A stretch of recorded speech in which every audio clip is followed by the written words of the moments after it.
So this is a little sketch pad that I keep by my desk at work. This is like considered my smoke break. So every time that I have a chance, like a small break, and as you can see I didn't spend much time on these, I would sketch. This paper is cheap. It's just a pad. It's just so you don't mind experimenting with this, but it's also nothing that you are really wanting to keep. It's not a great effort as far as sketching goes, but nice to be able to use.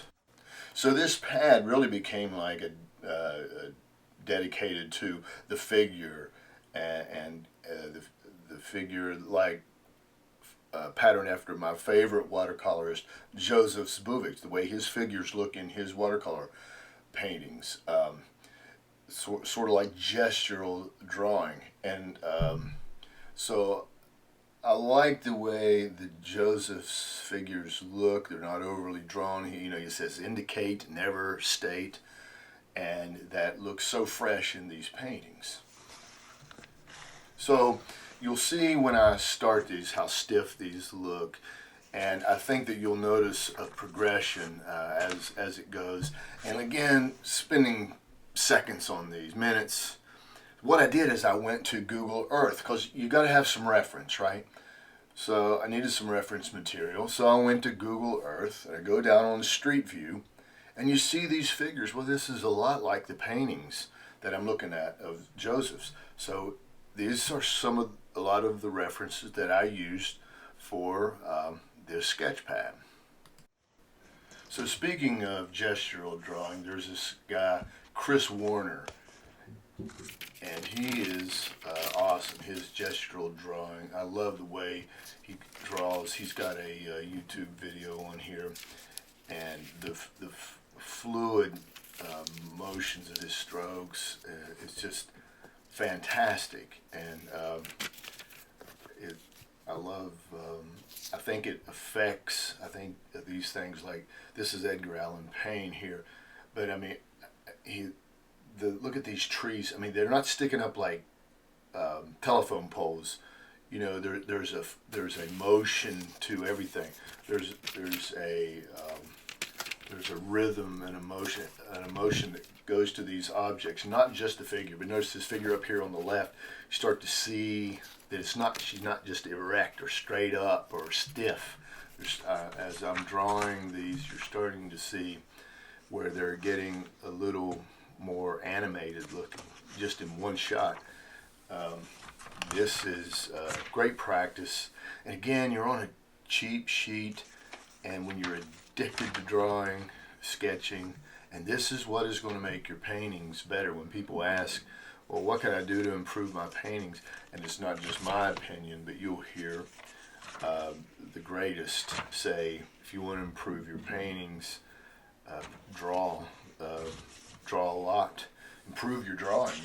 When you're a lot of paintings, you're like, what's wrong with this painting? And a lot of times it's the drawing. So the more we draw, the better we can get. I loved this Middle Eastern person. I think that's the flow of their garments. And the guy on the right, he was getting out of like a taxi and he's hiking up his pants. But, capturing that. And look at this gentleman here walking all these dogs. And notice the rhythm in just this little sketch here. Like in this case, this lady was playing kickball with her friends outside. All this was captured on Google Earth. And look at this guy at work, just a lot of different scenes. I mean, I could sit there and sketch these all day. They're just nothing but fun. And again, I love that dress that they wear. It just flows. Here's a little mail truck. And that's another thing that I'm going to work on too, is getting good at vehicles. Because like Joseph, his vehicles they're not blocky looking. Again, they're drawn well. He can flat out draw. You've got to be able to draw. You've got to draw well if you're doing the type of art that we like. Now, if you're into the abstract or whatever that, that's not a problem. See what I was saying? Look at that. Look, she's not standing just straight. I don't have her just drawn stiff. You see emotion. You see that the contour of her vertebrae. but a lot of different uh, looks you get on there on like Google Earth, and if you have a better reference material, that's great. I've just never had the luxury of people wanting to pose, you know, when my family sees me coming, they run.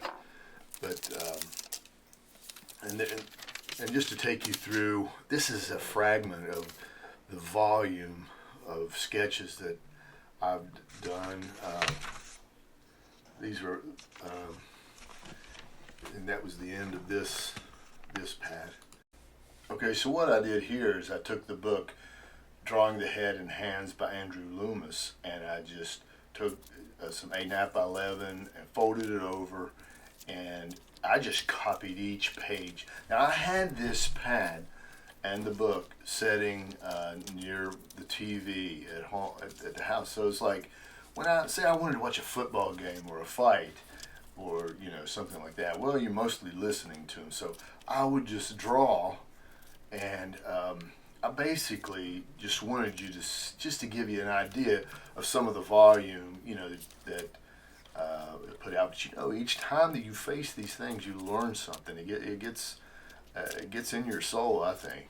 So these are great practice, and you might as well. You're just sitting there. Now this is another little cheap pad.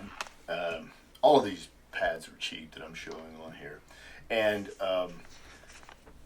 again, it was what I had at work. But this is maybe a step up from the other pad as far as I took it a little farther, used some watercolor, of course a mixture of some little pen and inks.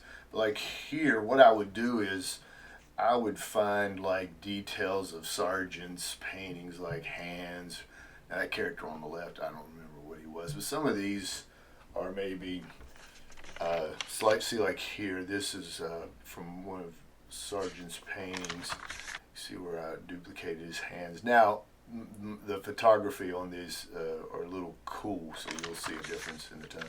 Here, I actually sold a sketch out of this cheap pad. I was all too happy. That's Zorn at the bottom, Andrew Zorn, if you know who he is.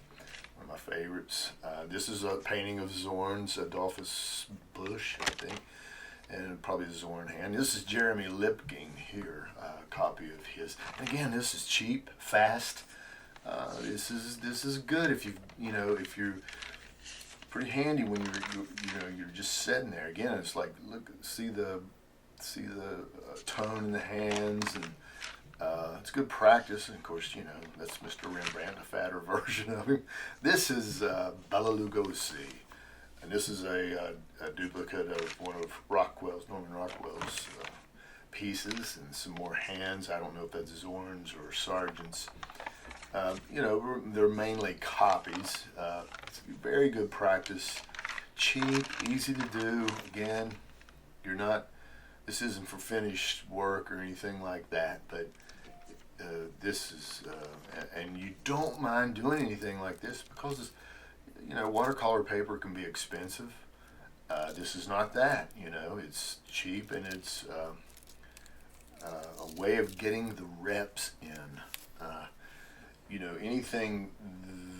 Anytime you see someone that is great at something, typically they have put more work in. This is Ed Wynn. I love old actors. These are the old days of Hollywood and TV. I think that's John Carradine up in the left. You know who he is. This is a Sargent hand. His hands that he painted. Everything is elegant. That's Van Gogh when he was younger.